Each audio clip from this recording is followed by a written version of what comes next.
clarinet you've never heard of. It is the Conn 482 bass clarinet, which in itself isn't a very rare model, but this one has a fully chromatic extension down to low D.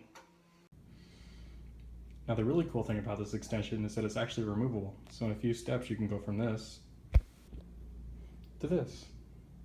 In its shortened state, the instrument actually only goes to low E. You can see that even though the E flat key is still there, it doesn't connect to anything.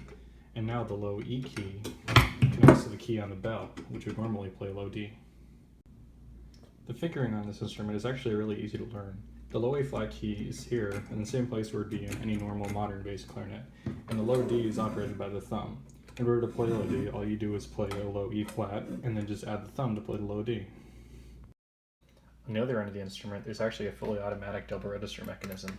So for the notes E through C, the top vent opens, but when you hit the D key, the second vent opens, just like a lot of other professional bass clarinets.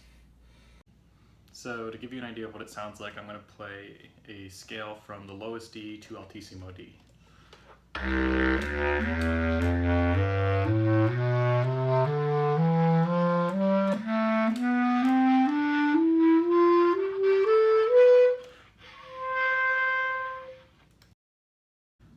So probably the next question is, what is this bass clarinet useful for? And while I would agree that it's not as versatile as a low C bass clarinet, it definitely has its uses.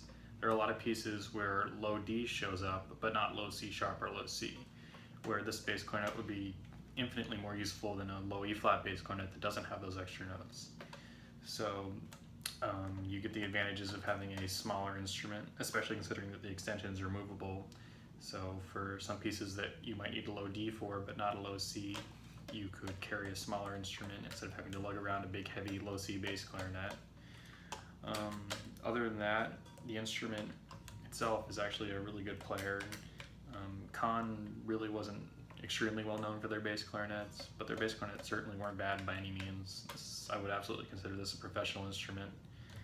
And just as a maybe as a backup horn to somebody who already has a low C bass clarinet, or even a main instrument for somebody who might not be able to afford a low C, this is definitely a viable option. So in conclusion, I would say that if you're a bass clarinetist and you're looking for a good bass clarinet, definitely don't overlook these old Conns. It's a great instrument. It's infinitely more useful than a low E flat bass clarinet, the extension.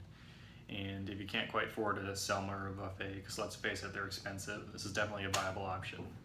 So in conclusion, I would definitely recommend this bass clarinet. Alright guys, thanks for watching. Be sure to like and subscribe, and thanks.